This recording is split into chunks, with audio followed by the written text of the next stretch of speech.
50. dersi Sunan-ı Tirmizi'den. Elhamdülillahi Rabbil alemin. Ve salatu ve selamu ala seyyidina seyyidil enbiyayı vel mursalin ve ala alihi ve sahbihi ecma'in. İmam Tirmizi rahmetullahi aleyh Ubey ibn Ka'b radıyallahu anhu'dan rivayet ediptir. Ubey ibn Ka'b radıyallahu anhu'da dediğinden aytya, Ka'b'dan. Ubey ibn Ka'b şol bir sahaba ki Peygamber Huda aleyhisselam Cengi Tebuk'a gitmeli bolanna avval hemişe Peygamber Aleyhisselam yanlamıştık. Cengi Bedir'de, Cengi Uhud'da, Cengi Handak'ta, tamamı cenglerde Peygamber Aleyhisselam yanlamıştık. Oğlum şu bir cengde iyide kalıptır. Yihin hemen Peygamber'in yanına gidip yiyen şu bir gedek kalanın mene neyem olacak deyip kalan sahabaların biri. O şu bir gedek kalanlık direkli Allah tebarek ve teala şöyle 50 gün tembih ediptir. Tövbeler kabul olmani 50 gün şolları hevara katorlanıyorlar. Men uluqon qaygımşı oldu diye şonda. 50 günün içinde şu at Peygamber, şu Peygamber şu ahirakta kullun şeylerin kepleşmeyen diye. Abayl hava. Abayl kullun hiç kimsenin kepleşmesin diye sonram destur verdi diye dinanadan da yanına ayrılın deyiptir. Ondan sonra talak vermen bilen yönü yok. Öylene gitsin deyiptirler. Sizce bir darang diyelenlikte 50 gün geçirttirişler. O zaman şonda men uluqon qaygım berişi de eğer şu ad men ölsem Peygamber bana zinada koyacak ki. Ve eğer şu ad Peygamber ölse bana kim zinada koyacak? Men uluqon qaygım siz deyadi. Sizce bir Allah tebarek ve teala onları tembih ediptir. Etyen hatalarının hakkında, günahlarının hakkında hatta Allah'ın yoluna çıkmaklığı da kalanına Huda tebarek ve teala şöyle harekatı tutuptur.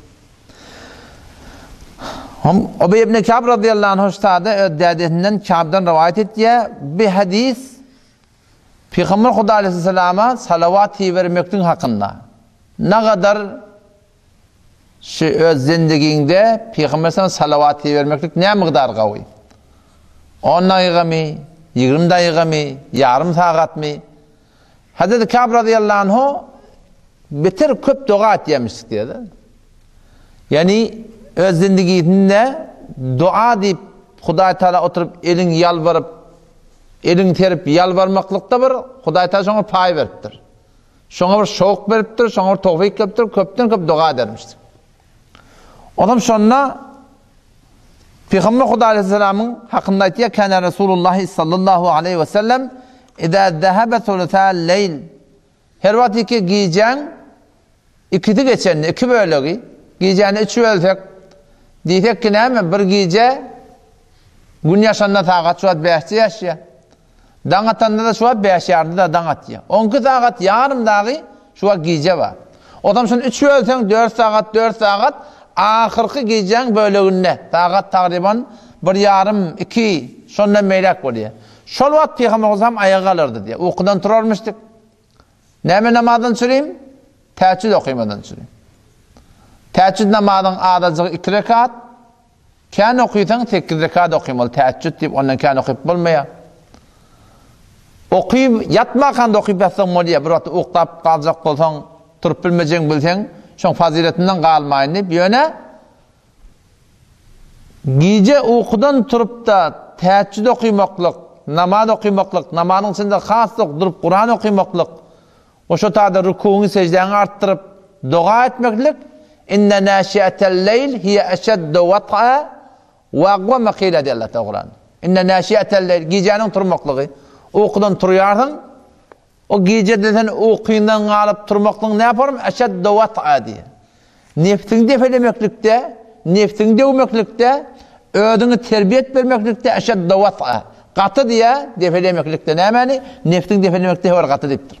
Wa aqwa maqila şu wagt dogan hatta tilawatyň şu wagt okuýanda Qur'an okuýşyň da başga form düşünýärsiň.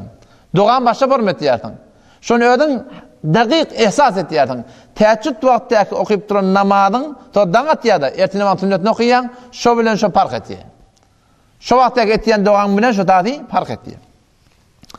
Şonda Peygamber Huda aleyhisselam geceň bir wagtynda ýa-ni 2 bölege geçenden sonra geceň ahyrky böleginde Şonda turup fekale ya eyyühen nas uzkurullah ca'atir racife tetba'uhar radife. Ey adamlar turun. Nefhe-i ula gelli, nefhe-i sani gelli. İnaylekim İsrafil Aleyhisselam'ın tüydük çalıp da alem cahan dargamaklığı geligli. Yamaçlardan tüydük çalıp da alem cahanın direlmekliği geligli. Turun deyip Peygamber şöyle teşvik edermiştir. Ca'al mevtu bima fihi. Ölüm gelli ol buradaki içinde ba. Ca'al mevtu bima fihi. Ne ölüm geligli etti. Ölüm ki bizim yadımızdan kullan çıkıyordu. Kimin yadına ölüm kişi yaşadı manayı. Ağatı tükerlerde de gördüm oturup adamın ölümden gurun ettiğini. Sen hayti birini gördün adamın şu oturup ölümden gurun etti. Ölümden gurun etti yapamam şu aramda. Hiç mi ölümden gurun eder? Her nemeden gurun mu ölümden gurun yok. Halen ki Peygamber sallallahu has tavsirandadı. Uzkuru zikra hadimel leddat. Aksiru köpten köpşi dünyanın lezzetlerinden kesiyen, dünyanın haheşatından kesiyen, dünyanın bihut hava havesinden kesiyen köpten köple yatlan, o ne mi ölüm deyit diye. Peygamberin köpten köp yatlan diyen dadı bizim yadımıza çönak. O şotaydan bir de kıyametin kaygıtı yok. Şotaydan Allah'tan doğru bir de havf yok. Şotaydan bana namazda bir de doğru alakayım bir şovuk yok. Şotaydan doğamızda bir edafe bir dehmet yok. Sen şu an dua edende şiyagda iten yüreğinde bolsa Huday Teala'nın yani men radiyim ka Huday Teala menen ya nardam kaş. Men makbul mu kaş, merdut mu kaş. Şu yürekte otursa var ha, sen duanı da fark ettiye, namazını da fark ettiye. İyyâke na'budu diyemen de fark ettiye, ehdinas sıratal mustakim diyemen de fark ettiye. Hemmeden fark ettiye şu. Yani şey esas gelmeli adama. Allah Teala asan ettin. Ohum şunla diyedim soradı diye fekultu ya Resulallah inni uktirus salate aleyk ya Resulallah men köpten köp sana salavati veriyen. Fekem ec'alu leke min salati. O ketir dua mişti köpten köp oturup dua demiştik ya Resulallah men şu dualamda ne miqdar duamdan sana oturup salavati vermektige men ödüňe şol jüdegene bir böyle koyun etti. Yani güya ki hitap et bir adam oturup 1 saat dua etjek. 2 saat dua etjek, 45 oturup dua etjek, baş eldir dua etjek. Ya Resulullah etdiyen dualarımdan, namazlarımdan, kıraatımdan, zikrimden dadında baş oturup men dua etjek ya Resulullah. Şu duamdan ne miqdar men sana oturup salavat vereyim. Kale ma şi'ti diye Peygamber. Ne yaparım ölün halatan? O kultu er-rubu. Onu 4'ten birini sen sana salavata koyayım. Ama 1 saat batı ya Resulullah men oturup dualarımdan sonra şu 1 saatin içinde 15 dakikada men sana ne edecek? Salavatı verecek. Peygamber dedi ya, "Kale ma şi'te fe in sitte fe huve hayrul lak." Halanın yani bundan arttırsan sana gavrak dedi. Onu dedi fen istedim ya Resulullah yardım dedim diye. 1 saat oturup dua etmeyamadım. Yarın saat dua edecek. Yarın da oturup sana salavatı verecek. Allahumme salli ala Muhammed ve ala el Muhammed. Allahumme salli ala Muhammed ve ala el Muhammed. Ya kavli veriyor salavatı. On Peygamber dedi ya, "Ma şi'te ve in zitte fe huve hayrul lak." Halanın yani bundan arttırdan bundan da gavrak. Onu men dedim ya Resulullah 3'ten 2'sini dedim diye. 3 bölsen 1 saat di. Şoň 2 bölegi fakat birçe bölegi oturup dua edecek. Galan 2 bölegi fakat oturup salavat edecek ya Resulullah. Peygamber dedi ya, "Kale ma şi'te fe in zitte fe huve hayrul lak." O yani halanın dedi, bundan arttırdan tan gavrak dedi. O ne emir hemen salavat verme oraya. Anladat kalmadı ki. Ona aytdım ya kultu ec'alu leke salati kullaha dedim. Ya Resulullah kadar ben dualımın hemmetini aslında dua edecek ya. Fakat oturup salavat verecek dedim. Peygamber şunu aytdı diye. İden eğer sen sen tamamı kıyınçılıklarını Allah Teala asan eder ve senin günahın da bağışlanır dedi. O ne kadar sana fazilet var. Hem çınar ki sen şu günde bizim aramızda bir yok da. Bizim şu kadim halaf-ı sünnet tertipte bizim Türkmen ilimde öğretilen dat ne mi? Amin. Ahunağa öğrenmeli. Amin demeli. Tesbih sanıp yine amin demeli. Kur'an okuyup yine amin demeli. Ama mağa oturmak yine amin demeli. Hem yok şu ahunağa daveti Türkmen'in mescidinde oturup ama böyle geçip oturup Huday'a yalvarıp duran adam görmürdüm. Ben şu aşım göremek. Ama Beluçistan'a giden de ya cemaat tebliğin tertibine gören de namaz okunan sonra her çette qarri, turri, yaş kişi her kime oturup yalvarıp oturuyor da. Bizim Türkmen iliminde yok zaten. Hatta bir kere toğatta mınna orayam diye derim. Bir oturup yalvarıp oturmaz mınna orayam diye. Şu halaf-ı sünnet tertip arada diyor hatta der ki ahun ahun diye. Millet tefrik etti ya Kur'an'a şu ahun toğatı beter kabul orayam diye. Talep Kur'an okuyup dur 30 para. 30 para Kur'an okuyuptur. Bir bölek çiçik bilen 5. sınıf geldi. Ahunağı dua etip ben Kur'an ben 30 para Kur'an okuyuptur dedi. Te oturup ya Allah men şu okuyan Kur'an'ımın sogabını Peygamber ruhuna bahsettiyen, enema tam ruhuna bahsettiyen. Şuna ahun gerek mi? Ahun gerek mi şuna? Otur da dua et de Kur'an ben. Yesi öğretiliptir da bile. Şu ahunağı dua et de var ahim. Şu beter kabul olayan yok. Sen ödünden hayır halakim var. Ahuna dol dua etiptir. Dol dua etiptir. Ola pakire yağdağlı. Yağdağlı biliyor. Molana Gürüz'ün şagirdleri ne mi diye biliyor. Bir Türk milli qarta baramda bir sakkal qaranak diye. Giriyen kabul olsun. 2 tane qayt yediği şey. Giriyen yine kabul olsun. Zor şeyde otu istiyor. Sakkal oymadı bile diye. Molana Gürüz'ün şagirdleri. Yanına varan şey diyeyim diye. Zor ya kabul olsun. Adam giriye ahunağa emin kabul olsun. Çıkya yine ahunağa emin kabul olsun. Sakkal oymadı bile diye. Zor niye bizim sakkamız otuydu. Halaf sünnet tertipte kan hayırlar galiya. Dogatların ayıbı yok ki bir ayda birini dogatların ettirirdik. Onda bir müşkül yok. Yöne ol hakiki sünnetten bir mehrum olur. Homşa tayda Müslüman da oğlum. Şu öz zindagimizde var ha. Belli hisseleri oturup dua koymalı. Oturup dua etmeli. Ertin namazdan sonra bizim şu adatımız. Hop bir adamın bana işi oluyor, mesuliyeti oluyor. Hop o gitti o müşkül yok. Mesela şu namazdan sonra oturup bunda bu desicemi birden dua etmeni etsen edamel etmesen etmeli yani gurun da yok. Sen ödün oturup bakayım 3 tane kul okuysan. Ayatul Kürsü'nün öncüdegeni okuysan. Oturup Yasin okuysan. O şuna menesva sobgahi duala va, şamgahi duala va Peygamber öğrettir şunu. Kur'an'ın ödüsünden ulamalar 40 tane Rabbine çıkarttırlar. Şolar oturup dua etsen düşünüp çık.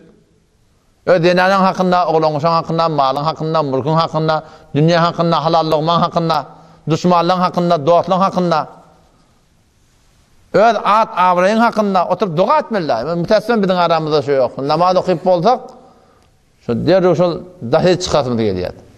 O şöyle yadın adet vermeli, yadın adet vermeli. O çarpında nefsine ağırda giyer ki. Nefsine ağırda giyen vaatları var. Akşam namazdan sonra da khas bir dualı var. Duayı şamgahi diye. Şunların yadın ne? Peygamber Kuda Selam'ın söyleyen adı ne ama? Kavutucu deyiptir. Akallı ve edvem. Adı olsun. Hem işe olsun yani. Sen 5 sene Rabbena ne öğren? Ondan dua öğren. Belli bir daha da öğren. Oğlum şu tana zor şunu ette gel. Erti namazdan sonra Bismillahillezî la yedurru ma'a ismihi şey'un fil ardı ve la fis sema ve huve's-semî'ul alîm. 3 sarap aytsan hiç bir zat tana ta akşama çelim der verilecek ayettir. Peygamberimiz ayettir şunu. Akşam namazdan şunu okuysan. Bismillahillezî la yedurru ma'a ismihi şey'un fil ardı ve la fis sema ve huve's-semî'ul alîm. Hiç bir zat tana der verecek ayet. Her kim Sure-i Tevbe ahirine Hasbiyallah la ilahe illahu aleyhi tevekkeltu ve huve rabbul arşil azim 7 taraf ayetsen ertin namazdan 7 taraf akşam namazdan 7 taraf sen hemme müşkülattan şun bereketin hal olacak. Dua etmek Allahümme kfini bi halaliken haramik vagnini bi fadlike ammen sivak. Ya Allah bana halalından ver. Ondan bundan ben ya Allah bir niyaz et. Ya Allah bana halalcık lokma ver deyip dua etmek. Ödenana olan son hakkında Rabbena hablena min ezvacina ve zurriyatina qurrate a'yun ve cealna lil muttaqine imama deyip dua etmektir. Şıdatlar var ya diyen öz zindagimizde getirdik. Şun bereketine inşallah hem dünya hem ahiretimiz abat olacak. Allah temizliğine tevfik versin. Eyşet uğratına salavata vaat koymaklık. Oturup bir kimden önce gel ver 20 dakika oturdu salavatı ver. 20 dakika oturdu var Kur'an okuy. 20 dakika oturdu var zikret. O behterin zaten olursa salavat için şayet ben okuyan Kur'an'ım beter ve Huday'tan söyleyen tertip olmasın. Ama salavatı veren desen sen bir salavatı veren Peygamberimize Allah Teala'nın on rahmeti iniyor. Onun Peygamberimiz saadette sen eğer sen hemme dualarını sen salavat aylandırsan sen hemme müşkülatın hal günahın da bağışlanacak. Ne diyeyim? Çünkü Allah'ın rahmeti inip da. Allah'ın rahmeti gelenden sonra müşkülatlar da hal oluyor. Günahlar da ne oluyor? Mağfiret oluyor. Allah Teala tevfik versin. Vesselamu aleyküm ve rahmetullah.